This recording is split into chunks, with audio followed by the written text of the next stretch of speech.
परमात्मा देखता है। हम लोग नियम पर दृढ़ नहीं रहते, इसी से हमारे देश की दुर्दशा है। संध्या वंदन तक का नियम जाता रहा है, भजन करने के लिए नियम की बड़ी आवश्यकता। हाँ, बड़े नियम की आवश्यकता है। तो जैसे प्रातः काल से सायंकाल तक की हर व्यक्ति की अपनी एक दिनचर्या होनी चाहिए।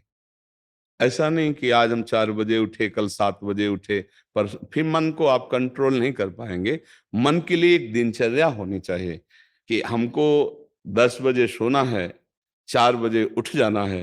तो फिर 4 से 4:15 नहीं होना चाहिए, 4 बजे उठ जाना, ऐसा नियम बना ले। और उठ करके हमको थोड़ी देर नाम जप करना है, थोड़ी देर हमें वाणी जी का गायन करना है, थोड़ी देर हमें ध्यान, एक अपनी दिनचर्या।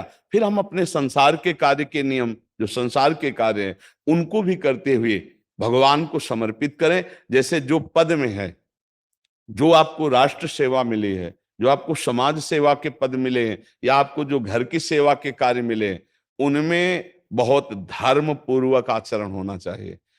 अगर आप अधर्म आचरण करते हैं, अपने पद का दुरुपयोग करते हैं, तो आप सुबह जग करके थोड़ा माला चला लीजिए, फिर भी आपका कल्याण नहीं होगा, क्योंकि आप अपने पद का, अपने सेवा का दुरुपयोग कर रहे हैं। जैसे हम जानते हैं कि अधर्माचरण है, ये अधर्मी है, हमें पता है दोषी है, और वो हमको कुछ धन दे देता है, और हम उसको मुक्त करवाने की बात सोचते हैं, और जो निर्दोष है उसको फंसा देते हैं।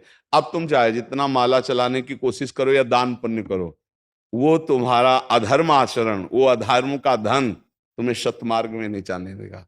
नियम लेना चाहिए कि जिस पद में है, जिस धर्म में है, जिस कर्तव्य में है, चाहे कुछ भी हो जाए, हम अपने कर्तव्य से विमुख नहीं होंगे। जितना जप महान है, उतने कर्तव्य महान है। दोनों बातें समझना है।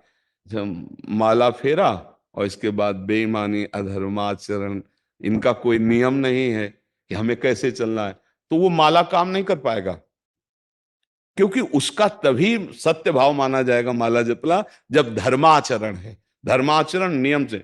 बोले वो बड़े कट्टर नियम वाले हैं, उनको घूस नहीं, आप उनको भयभीत करके नहीं काम करवा सकते, प्रलोभन में काम नहीं करा सकते। ये हमारी गृहस्थी है ना, तो गृहस्थी के पालन के लिए धन चाहिए, और धन के लिए हम धर्म को आगे रखें, धन को नहीं। धर्म को, हमारा कर्तव्य क्या, प्रायः जैसे पूज्य बाबा ने कहा, आज हमारे देश में बहुत दुर्दशा हो रही है। दुर्दशा हो रही, क्यों? क्योंकि सब अपनी जगह से गलत हो रहे हैं। अगर अपनी जगह हम ठीक रहे तो हमारी दुर्दशा नहीं होगी। हमारा भजन कम होगा, लेकिन हम धर्म से चल रहे हैं तो हम विजयी होंगे। हम भगवान को प्रसन्न कर सकते हैं, क्योंकि हमें जो कार्य मिला है वो भगवान का ही कार्य, सृष्टि भगवान का कार्य। जैसे नए बच्चे कुछ वकालत पढ़ रहे थे, तो यहाँ आके प्रश्न किया था कि हम जानते हैं कि वो दोषी नहीं है। ऐसी सुपर बाइक के हेवी ड्यूटी इंजन को स्मूथली चलाता है एस्टर। सोचो अब यही